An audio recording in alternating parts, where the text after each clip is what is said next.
నైరుతి రుతుపవనాలు కేరళ తీరాన్ని తాకనున్నాయి. అటు నుండి లక్షద్వీప్, కేరళలోని మరికొన్ని ప్రాంతాలకు కూడా విస్తరించే అవకాశం ఉంది.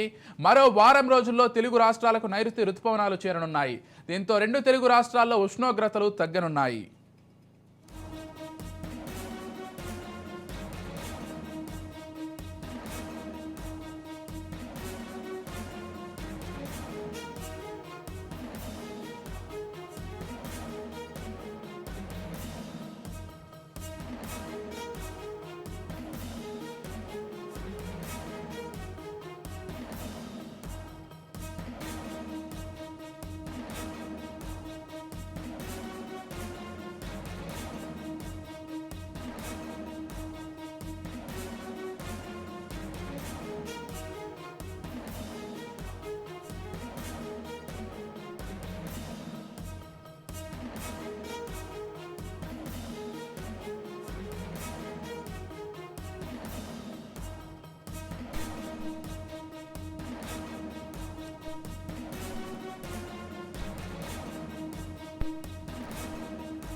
రైట్, నేడు నైరుతి రుతుపవనాలు కేరళ తీరాన్నైతే తాకనున్నాయి. అటు నుండి లక్షద్వీప్, కేరళలోని మరికొన్ని ప్రాంతాలకు కూడా విస్తరించే అవకాశం ఉంది.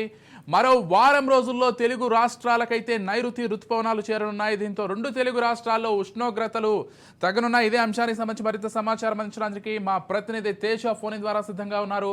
రైట్, చెప్పండి తేజ. అంటే ఇప్పటి వరకు ఎండ వేడిమితోటి ఇటు దక్షిణాది రాష్ట్రాలు పూర్తిగా అల్లాడిపోతున్నాయని చెప్పుకోవాలి. మొత్తంగా ఈరోజు నైరుతి రుతుపవనాలు కేరళ రాష్ట్రాన్ని తాకనున్నాయి. దీంతో వర్షాకాలం కూడా ప్రారంభం అవుతోందని చెప్పుకోవాలి. దీనికి సంబంధించిన పూర్తి అప్డేట్స్ ఏంటి తేజ?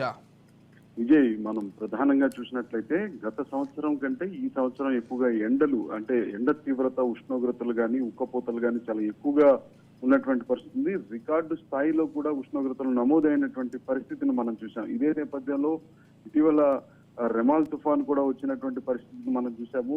బెంగాల్లో సృష్టించినటువంటి బీభత్సాన్ని కూడా మనం చూసినటువంటి పరిస్థితి ఉంది. కానీ ఈ రెమాల్ తుఫాన్ ప్రభావం అనేటువంటిది తెలుగు రాష్ట్రాలకు కూడా ఉంటుందని చెప్పి వాతావరణ శాఖ అంచనా వేసినప్పటికీ కూడా అంటే ఆ స్థాయిలో అందుకోలేనటువంటి పరిస్థితులు ఇక్కడ ఏర్పడినటువంటి పరిస్థితిగా మనం చెప్పొచ్చు. ఇదే నేపథ్యంలో ఒక్కసారిగా అంటే ఆ వాతావరణ శాఖ ఏదైతే ఇటు రెమాల్ తుఫాన్ ప్రభావం ఉంటుందని చెప్పినప్పటికీ కూడా ఆ ప్రభావం ఏమాత్రం కనిపించలేదు.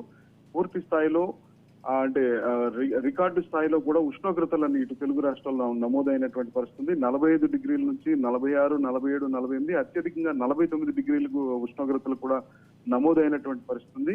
ఈ నేపథ్యంలో వాతావరణ శాఖ ఒక హెచ్చరిక కూడా జారీ చేసింది. ఈ ఉష్ణోగ్రతలు ఇవి మరో వారం రోజుల పాటు ఇదే విధంగా వారం నుంచి 10 రోజుల పాటు ఇవే ఉష్ణోగ్రతలు నమోదవుతాయని కూడా చెప్పినటువంటి నేపథ్యంలో జాగ్రత్తగా ఉండాలి అనేటువంటి సూచనలు అయితే చేసినటువంటి పరిస్థితి. కానీ ఈ ఉక్కపోతలతో అల్లాడిపోతున్నటువంటి ప్రజలకు మాత్రం ఒక తీపి కబురు అందిందన్నట్లుగానే మనం చెప్పాలి. ఎందుకంటే నేడు ఈ రోజు కేరళ తీరాన్ని నైరుతి రుతుపవనాలు తాకనున్నాయి అన్నట్లుగా కూడా ఇటు వాతావరణ శాఖ తెలిపిన నేపథ్యంలో ఇటు లక్షద్వీప్, కేరళలో మరికొన్ని ప్రాంతాలకు కూడా ఇది విస్తరిస్తున్నట్టుగా కూడా చెప్తున్నటువంటి పరిస్థితి. మరో వారం రోజులు అంటే ఈ వారం రోజుల పాటు ఈ ఉక్కపోతలు తప్పవు అనేటువంటి పరిస్థితి ఉన్నప్పటికీ కూడా మరో వారం రోజుల్లో తెలుగు రాష్ట్రాలకు ఇటు ఏపీకి కావచ్చు, తెలంగాణకు కావచ్చు నైరుతి రుతుపవనాలు వస్తున్నటువంటి నేపథ్యంలో ఉష్ణోగ్రతలు గణనీయంగా తగ్గుతాయి అనేటువంటి అంచనా వాతావరణ శాఖ చెప్పినట్లుగా కూడా మనం చెప్పొచ్చు. Vijay, right, thank you Teja.